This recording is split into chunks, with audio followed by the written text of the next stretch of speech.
बिस्मिल्लाहिर्रहमानिर्रहीम। Today's topic of discussion is metacognition. Metacognition की definition होती है thinking about how we think, कि अपनी सोच के बारे में सोचना, जिस तरह लोगों की मदद करना ताकि वो अपनी मदद आप कर सके। ये काउंसलिंग की डेफिनेशन होती है। इसी तरह सोचना अपनी थिंकिंग प्रोसेस के बारे में, तो ये मेटाकॉग्निशन होती है।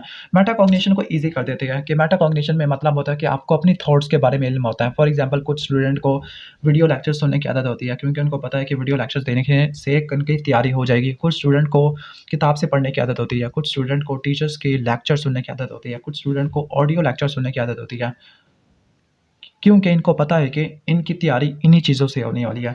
तो स्टूडेंट को अपने ही लर्निंग पैटर्न के बारे में पता होना, अपनी थिंकिंग के बारे में पता होना, तो उसको बोलती है मेटाकॉग्निशन। तो मेटाकॉग्निशन को किस तरह से डिफाइन करती है? Thinking about how we think. Okay, यानी थॉट प्रोसेस के बारे में अवेयरनेस और अंडरस्टैंडिंग होना। जो गुड लर्नर्स होते हैं उनको पता है कि हमें किस चीज़ से अच्छी तरीके से नॉलेज आएगी। ओके, तो वो अपने मेटाकॉग्निटिव स्ट्रेटजीज का अच्छे तरीके से यूज़ करते हैं। ओके, और अगर स्टूडेंट को पता चल जाए कि उसको किस जगह से अच्छी तैयारी हो जाएगी, कौन सा तरीका वो अडॉप्ट करना चाहिए जिसके उसकी तैयारी हो जाएगी। फॉर एग्जांपल एक स्टूडेंट ने पिछले साल ये वाले पास पेपर्स किए थे, ओके, लेकिन वो कवर नहीं कर पाया, या किसी स्टूडेंट के पास पेपर की तैयारी अच्छी हो जाती है, यानी पास पेपर तैयार करता है और उसकी तैयारी अच्छी हो जाती है, तो उसकी ये थॉट बन चुकी है कि अगर मैं पास पेपर करूँगा तो मैं प्रॉफ को आसानी से पास कर सकता हूँ। ओके, तो अपनी ही थॉट्स के बारे में अवेयरनेस होना, तो उसको बोलते हैं मेटाकॉग्निशन होती है। अब मेटाकॉग्निटिव स्ट्रेटजीज़ क्या होती है? एक्टिव रीडिंग के लिए और इम्प्रूव लर्निंग के लिए, कि अगर आपने किसी भी सबक को या किसी भी चैप्टर को या किसी भी टॉपिक को याद करना है प्रॉफ के दौरान, स्पेसिफिकली प्रॉफ के दौरान, ज़रूरी नहीं, तो आपने किस तरीके से याद करना है? तो सबसे पहले मैं आपको एग्जांपल भी दे देता हूँ यहाँ से। जैसे ये वाला टॉपिक है, प्रिंसिपल ऑफ साइकोलॉजी है। फॉर एग्जांपल आज मैंने ये प्लान बनाया है कि मैं ये वाला टॉपिक तैयार करूँगा, प्रिंसिपल ऑफ साइकोलॉजी है। ओके, सेक्शन 3 है, psychology in the medical practice. तो सबसे पहले आपने इस टॉपिक के टाइटल को पढ़ना है। ओके, और फिर आपने टॉपिक को टाइटल को पढ़ा और अपने माइंड में सोचा कि ये टॉपिक का मतलब क्या है। अगर आपको नहीं पता तो आप इसको गूगल वगैरह कर सकते हो, ठीक है। तो सबसे पहले आपने टाइटल को पढ़ना है, फिर आपने उसकी टेबल ऑफ कंटेंट को पढ़ना है कि आपने इस टॉपिक के अंदर मजीद कौन कौन सी सब हेडिंग्स हैं, आपने इस टॉपिक के अंदर और क्या क्या पढ़ना है, ठीक है। तो इसको पढ़ना है। नंबर 3 पॉइंट क्या होगा? फिर आपने इन मेन चीज़ों को स्टार्ट करने से पहले बॉक्स्ड समरीज को पढ़ना है। जिस तरह रॉबिन पैथोलॉजी के अंदर हर टॉपिक खत्म होने के बाद एक समरी दी होती है, पहले समरी को पढ़ लेना है। उससे ये होगा कि आपको पता चल जाएगा कि इस टॉपिक के अंदर ये मेन पॉइंट्स होते हैं। फिर इसके बाद पूरे के पूरे आर्टिकल को, पूरे के पूरे टॉपिक को अच्छे तरीके से रीड कर लेना है। जो इंपॉर्टेंट और अनफेमिलियर वर्ड्स हैं उनको हाईलाइट कर लेना है और इनकी मीनिंग्स तलाश कर लेनी है डिक्शनरी से या गूगल से। ओके, की पॉइंट्स को हाईलाइट कर देना है। ओके, लेकिन हर चीज़ को या हर पूरी किताब को हाईलाइट ना कर देना, फिर पता नहीं चलेगा कि क्या चीज़ इंपॉर्टेंट है। तो इंपॉर्टेंट की पॉइंट्स को हाईलाइट कर देना या कंक्लूजन ड्रा कर लेना। ओके, ठीक है। फिर कंपेयर करना कि आपने एक स्टडी में क्या पढ़ा है, यानी अभी मैंने यहाँ पहले कितना पढ़ा था, फिर ओवरऑल पीछे मैंने कितना पढ़ लिया, तो आपने कंपेयर करना है, ठीक हो गया। वरना अगर आप कंपेयर नहीं करोगे तो आगे दौड़ पीछे छोड़ वाला काम चलता रहेगा। अब है phases of learning.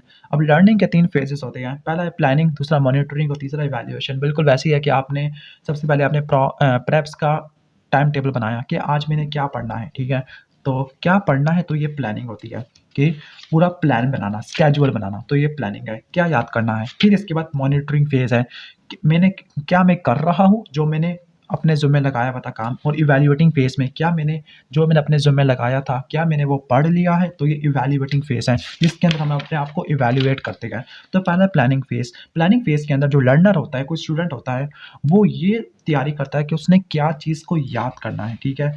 For example कि मुझे ये चीज़ क्यों याद करनी चाहिए, मुझे इस चीज़ को क्यों पढ़ना चाहिए। तो इसका जवाब क्या होगा कि हर चैप्टर में लर्निंग आउटकम्स होते हैं। जिस तरह हार्पर के अंदर लिखा होता है, after the completion of this chapter the student should be able to answer the following question. दूसरा क्वेश्चन आएगा, what do I know already about this topic, मुझे इस टॉपिक के बारे में क्या पहले से पता है। तो आपने किसी भी चैप्टर को रीड करने से पहले आपने टॉपिक को पढ़ना है, इसका टाइटल क्या है, फिर एक रफ कागज़ के ऊपर सारा का सारा लिख लेना है जो आपको पहले से पता है इस टॉपिक के बारे में। फिर how will I learn it, कि मैं इसको किस तरह से पढ़ूँगा। अब आपने यहाँ पे मेटाकॉग्निशन यूज़ करनी है। लाइक आपने निमोनिक स्टेप्स को पढ़ना है, या आपने इसकी वीडियो देखनी है, ओके, या फिर आपने इसको रिलेट करना है किसी पेशेंट से जिसको आपने देखा था, ठीक है। तो यहाँ पे आपने मेटाकॉग्निटिव स्ट्रेटजीज यूज़ करनी है। फिर है मॉनिटरिंग फेज है, ओके। तो मॉनिटरिंग फेज के अंदर जो स्टूडेंट होता है वो अपनी लर्निंग को मॉनिटर करता है by asking the following question, how am I doing in grasping the concept, मैं किस तरह से ये पढ़ रहा हूँ? क्या मैं वाक़ई में पढ़ रहा हूँ? क्या मुझे समझ आ रहा है? ठीक है? यानी कोई भी एक पैराग्राफ पढ़ना है और पैराग्राफ को पढ़ने के बाद आपने रफ़ नोटबुक के ऊपर कुछ लिखना है जो आपको समझ आया है। और अगर आपने काफ़ी सारे पॉइंट्स लिख लिए इसका मतलब आपको उस पैराग्राफ के बारे में अच्छे तरीके से याद हो गया था। नेक्स्ट है इवैल्यूएटिंग फ़ेज़। इवैल्यूएटिंग फ़ेज़ में जो आपने पूरे पैराग्राफ को पढ़ने के बाद फिर आपने अपने आप से सवाल करना है कि क्या मैंने इस टॉपिक को अच्छे तरीके से किया? क्या कुछ ऐसा भी है जो मुझे समझ नहीं आया? किस तरह से मैं अपनी गलतियों को इम्प्रूव कर सकता हूँ? क्या जब मैं पढ़ रहा था क्योंकि कौन-कौन से डिस्ट्रैक्शंस थे जिसने मेरी कंसंट्रेशन को लिमिटाइज़ कर दिया? क्या मैंने जो आज के दिन अपने लिए गोल सेट किया था वो कंप्लीट कर लिया है? क्या इस टॉपिक से रिलेटेड कोई प्रैक्टिकल एप्लीकेशन है जिसके बारे में मुझे पता होना चाहिए, जो क्लिनिकल वार्ड में अप्लाई हो सकती है? तो ये सवाल होते हैं जो इवैल्यूएटिंग फेज़ में जिसका आपने आंसर देना है। ओके, तो ये मेटाकॉग्निशन वाला टॉपिक खत्म कर लिया है। तो आज की इस वीडियो में काफ़ी है इतना। अगर आपको वीडियो अच्छी लगी है तो वीडियो को लाइक कर देना, चैनल पर नए हैं तो सब्सक्राइब कर देना। मिलते हैं नेक्स्ट वीडियो में, तब तक के लिए अल्लाह हाफ़िज़।